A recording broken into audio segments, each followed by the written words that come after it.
Hi, everybody. This is Peter Cipkowski, and I'm really happy today to be chatting with Bonnie Hundt, Bonnie Hundt of Ancram, New York. Hi, Bonnie. Hi, Peter. Thanks for having me. Oh, you bet. Thank you so much for joining me. People will be really happy to hear from you down there in Ancram. And Bonnie is also a business owner with her partner, Janet Hilton. Janice, yes. Janice, I beg your pardon. Mm-hmm. So it's Hilton Hunt in Millerton. Right. We've been there for 23 years in business, going into our 24th year. Wow, that's remarkable. Congratulations. Yeah. Thank you. Well, it's Janice Hilton as your partner. Right. And you're also on the Ancram Town Board, and of course you have a little bit of political history in the larger area. So yes. Why don't you tell us a little bit about your background? Well, I actually I was born in Wisconsin. I grew up on a dairy farm. I'm one of 10 children. And after leaving there, after college, I moved to California and got into I lived in Phoenix for a while, and then I lived in California. I got into my current profession, which is hairdressing, which I still do. And after living in New York and a number of cities, I started coming up to Columbia County. And it's kind of interesting because it was way back in the 80s, and the first friend I had here lived in Ancram. And I ended up living in Amenia. When I moved up in 1990, I moved to Amenia, which is, it's a long time now, but I just felt like I lived in all these cities, and once I started coming up here, I just felt like I'd come back home. Like I came full circle back to the country, back to dairy farms, back to small town, and I've never regretted it for a second. I've been Wonderful. Here a long time. Yeah, you have been. And did you say you started your business now soon to be 24 years ago? Yes. Mm-hmm. How did you and Janice get together to make that happen? Well, we were working together in the city. We were together at the time, and we bought a house in Amenia. And there were two guys who had a salon in Millerton called David Gavin, and we came to work for them and split our time between New York and Millerton at the time. And then we worked for them for 6 years, and then we decided to go off on our own. And it's been fantastic. We found a little space, and it's a great little spot. We've been there, we've gotten bigger and smaller, but we've pretty much stayed the same. And we have a wonderful clientele from all over the place. We sort of really looked around to see which town would be the best. And, Millerton has a lot to offer, and it's really central to Connecticut, Massachusetts, to all sorts of other towns. So it's been great. We've had a great run, and we're still going. It's interesting now because we're getting even busier because there's so many people here who aren't going back to New York, who are, because of COVID, are making new long-term homes here. Yeah, I want to talk about that and how it's impacted your business. But before we talk about that, Millerton's a different place also. 24 years ago, Millerton was pretty, I wouldn't say boarded up. Obviously, there have been some long-standing businesses there. Yeah. And as a kid, I would go there shopping for Sabersteins for my corduroy pants and so on. Of course. But talk a little bit about what Millerton was like before the rail trail. Well, it's fun. It's interesting because those old businesses are almost gone now. I think Oblong's the only one still there. But in the movie house, hopefully that will still be there. But it's changed over time, but it's not in a bad way. It hasn't gone too far as not still being a friendly small town. It's certainly different, but I never felt like it went too far away from what it was. I don't know what's going to happen in the future because a lot of businesses aren't reopening. There's a lot of empty space right now. The movie house can't operate. So, some restaurants are still there, but I don't know how it's going to be going forward. It's going to be interesting. Our business is doing well, thankfully. I'm lucky, one of the lucky ones. because we have something people need. Yeah, yeah, for sure. Though you weren't able to operate for a while either. But before the rail trail came through, I mean, did you notice a shift in the vibrancy of the village of Millerton?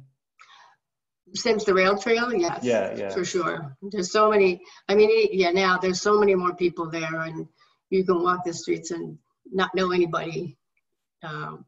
Definitely. It's a different crowd. And around that time, or not long after that time, it sounds like you got involved in politics a little bit. What motivated you to get involved in local government? Well, in my family growing up, my father was a tax collector. He was on the school board. My brother was on the school board. My aunt was on every board you can think of. So there's a lot of history there of public service, and it was always very important to do that. And my one brother was a president of the school board for 17 years. So it was always very important and part of my family. And, so when I lived in Armenia, there was an opportunity to run for office. I had never done it before. And it was very interesting. I was elected supervisor there with really no experience, along with a couple of other people. So I had a really trial by fire there. But it was a great learning experience. We got a lot of wonderful things done. I saw the good, the bad, and the ugly. But then I got out of it for a while. And when I moved to Ancram, Art Basson pretty quickly commandeered me asked me to be on a committee.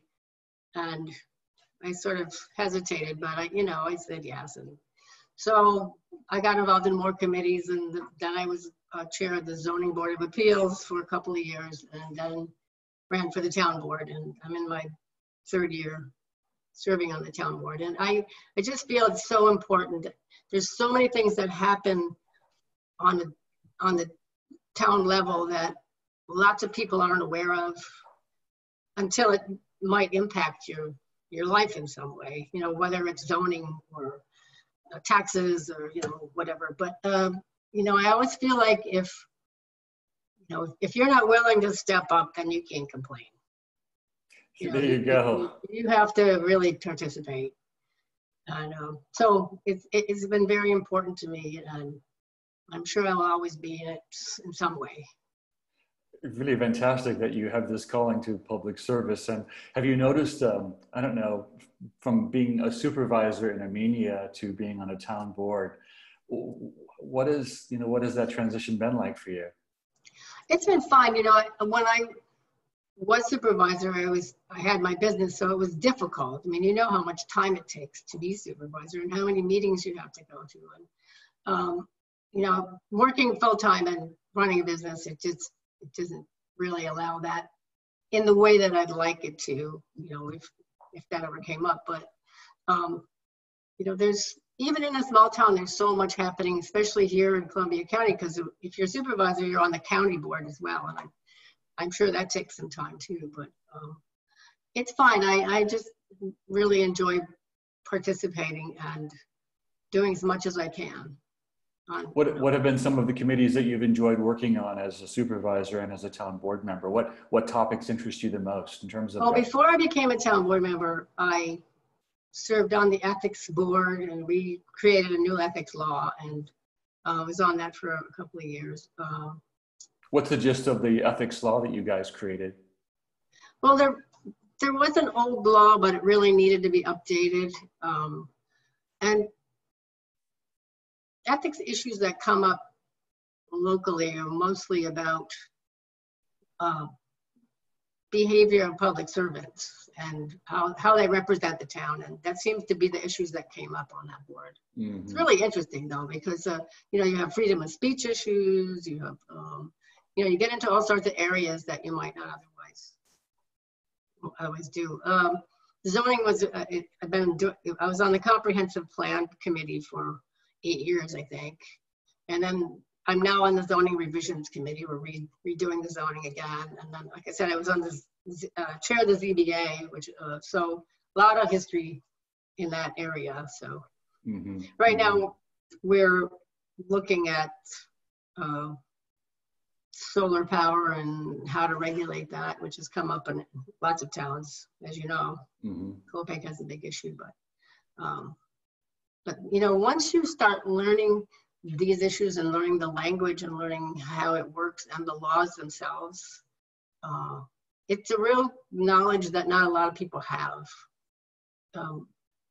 You know, with that much experience, you just, you know, understand it's a language unto itself, zoning, and it's a big hot button issue because there's a lot of, you know, not in my backyard issues, and there's some attitudes that are, you know, it's my land, I can do whatever I want, sort of thing. There's a lot of environmental issues, you know, that are becoming more clear. So it's a big. What are the perennial issues in Ancram, do you think, that you know, present the most challenge to the town board? Well, it's been pretty amenable. There's been a big issue of the dilapidated buildings in the center of Ancram, 2 of which now are gone. So we're making progress there. You know, broadband has been a big issue, and that's definitely improved over time. There's still like the whole Boston Corners area still doesn't have any kind of upgraded broadband, so that's a big issue. You know, other than that, lots of small, you know, this year's budget is going to be interesting. Yeah, for sure. You know, we're just starting that process, so that's going to be difficult.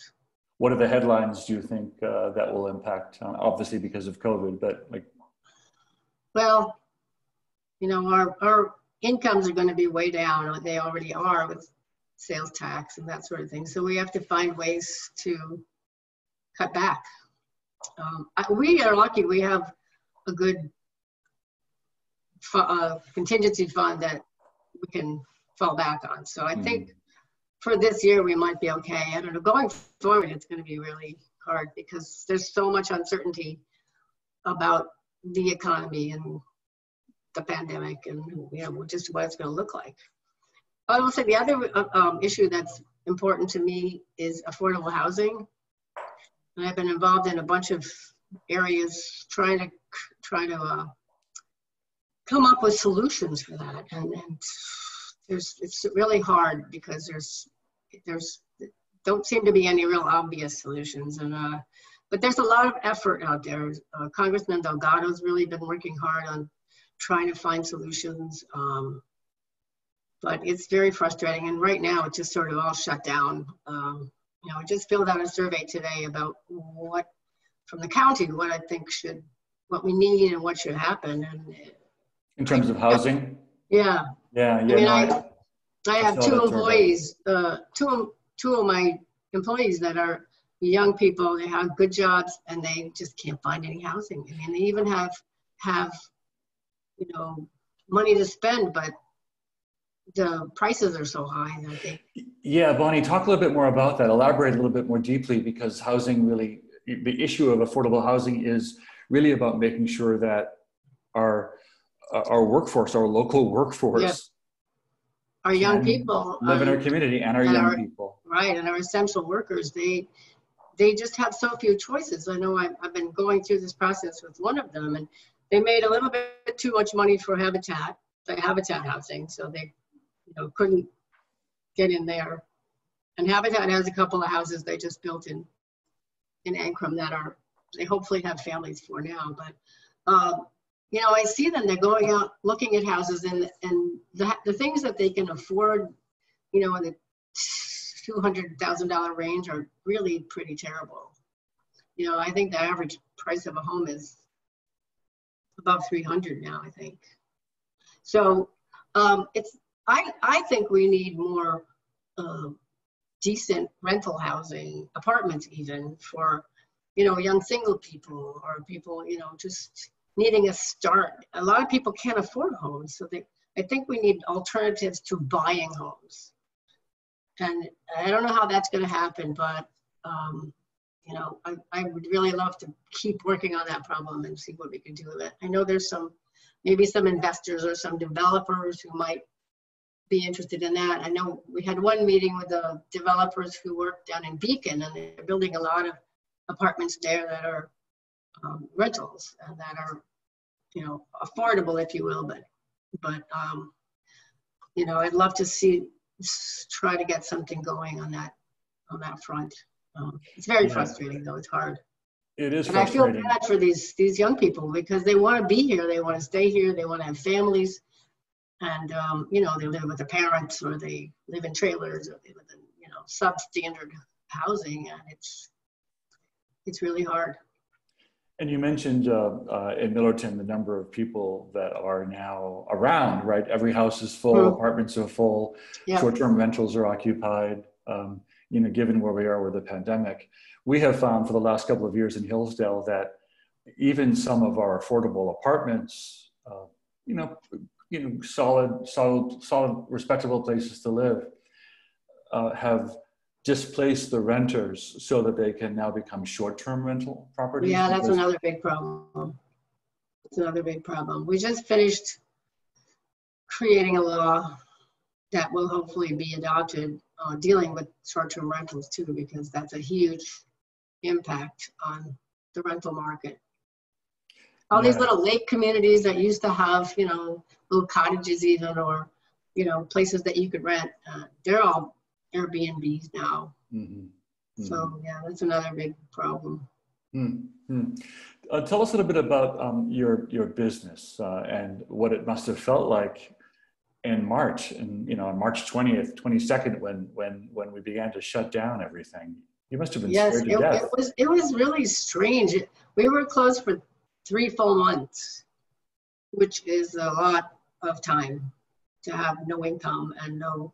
I mean, all our employees helped them get on unemployment, and we spent a lot of time with the applications for the SBA loan and the payroll help, and we eventually did get money with the help of Salisbury Bank. Actually, they were terrific, and it was a long, difficult application process, but we did. But it was very strange. It was very hard because you didn't know what was going to happen. You know, nobody, and even just before we opened, we didn't know until days. You know, there were 2-week increments where they could possibly open, so we kept rescheduling people every 2 weeks, and then we'd have to call them back and say, no, not yet. You know, we'll push you out 2 weeks, and you know, people were understanding and you know, very happy when we did get reopened, because their hair was down to here and their roots were out to here.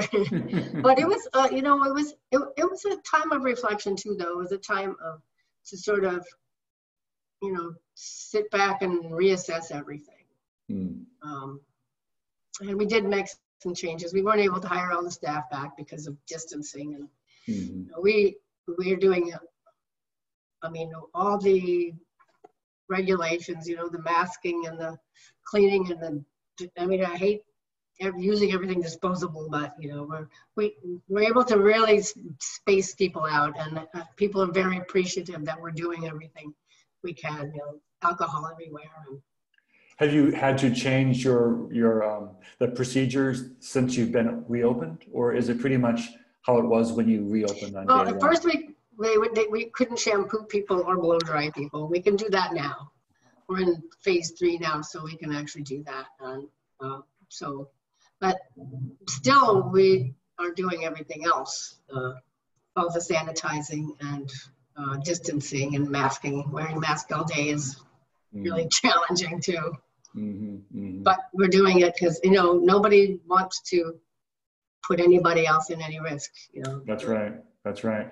Bonnie, I so appreciate that you referred to this 3-month period that you were closed as a time of reflection. I think that's true. I mean, it's great that you were able to view it that way. Did you walk away with any lessons learned from that time of reflection? The things that were really nice about it was that springtime happened. I was able to spend time at home watching, you know, everything unfold, and just power down and observe and And I'm a high energy person. I don't usually do that. I'm always kind of moving. So it was a good opportunity for me to do that. And, I try to hold on to some of that while I'm trudging around doing everything on a daily basis. I often thought during the heat of the crisis, how lucky we were that it was happening at the end of winter, right? The beginning of spring. To see the world crack open a little bit was somehow, I don't know, comforting on some level. It was, the birds came back and the flowers, it was good. That part of it was, I really appreciated because I don't usually get to do that. And I like to garden, so that was really nice. I got to spend a lot of time in my garden. Yeah, I bet. No more though. Not now, no. Tell me a little bit, in terms of next steps for your business. Like, where do you think? Like, what have you been able to read between the lines or read the tea leaves about how your business will evolve now and what restrictions you'll be able to release? We have just signed another 2-year lease, so we're going to be there for another couple of years. But I think we'll just have to see. We're going to just keep going as we are. We're okay for the time being. We were able to function with the staff that we have. Forgive me for interrupting, Bonnie. Are you in terms of the staffing and the business, are you where you were before COVID? Have you been able to? Not really, because you at like at 50, 70% or something. Not exactly sure. We don't have as many people working there, so no. But there's basically 3 stylists, so we're working pretty busy. We have to take more time because all this process in between each client for cleaning and sweeping and all that. So we're a little bit less, but we're just, people have to wait a little bit longer before they can get appointments.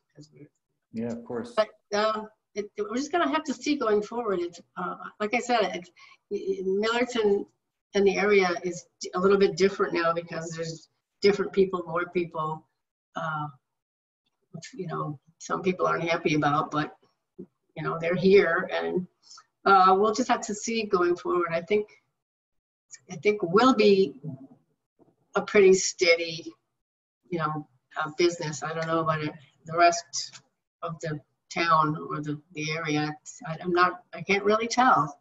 New York's been very good at keeping the numbers down, and so is their surrounding states. So if we can just keep doing that, I think we'll be okay.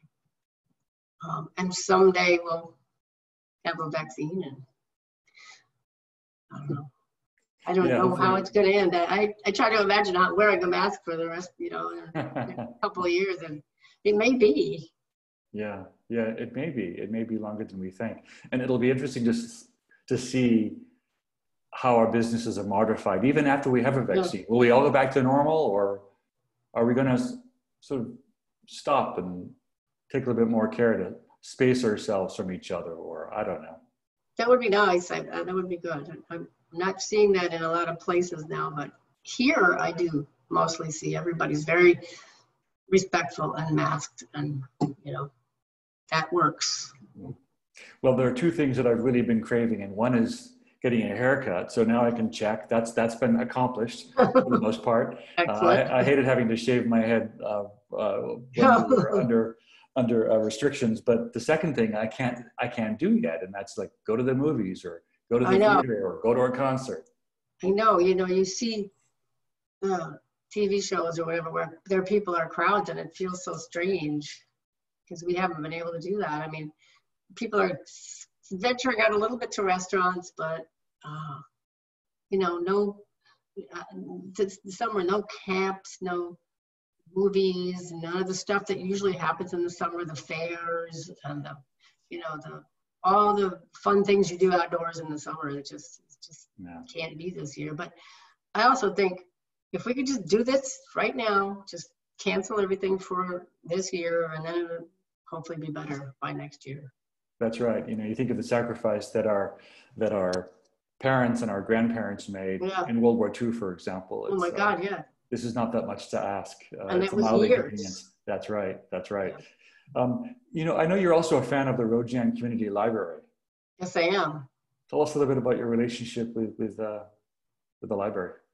Well, I'm good friends with Pat Placona, who's the president, and she asked me to be on the advisory board, which I am. And it's just such an incredible community. I mean, it's so much more than a library, you know. And I fought really hard on the town board to get more money for the library, and I hope we can keep that this year because, you know, I still feel like we don't give our fair share. I'll just say that. It's an amazing service, and you know, the people, the volunteers who work there, it's just amazing. And Tammy is wonderful. I mean, the programs are incredible, and it's just such an amazing gift to have for our community. And I will do everything I can to help the library. Awesome. Yeah, no, it's such a gift to our community. It really is a community center and provides so many services. So many of us in Hillsdale were a little worried, you know, back in the day when they were clearly running out of space and they wanted to leave what is now Hillsdale Town Hall, you know, our modest little, handsome jewel box of a small building. Mm-hmm. And they deserved more space. And I'm so glad it's turned out the way it has, both for the library and for the town of Hillsdale. It's fantastic. And it was no small feat to get that done. You're not kidding. It took them years to make that happen. And I know they're really eager to fully reopen and take advantage of programming and continue to serve the community. Bonnie, thank you so much for chatting with me today. You're very welcome. It's a pleasure to have this conversation. And these are being sponsored by the library. Yes. Thank you for doing it. I mean, it's a great way to connect with people. I mean, I watched a number of the interviews, and it's a wonderful project. Well, I'm certainly having a lot of fun getting to know a lot of people, and I think some people are watching. But thank you so much for your service. And you're very welcome. It's my pleasure. I'm happy to do it. Be well. All right, you too. Thank you. Thank you. Hi, everybody. This is Peter. Sorry. Okay, sorry. All right. Take two. Rehearsal, Peter. It's on for rehearsal. You know, we'll have to. What do you call those? Outtakes. Outtakes, exactly. Bloopers. I'm not going to be able to do it now. I'm not going to be able to do it. I'm going to just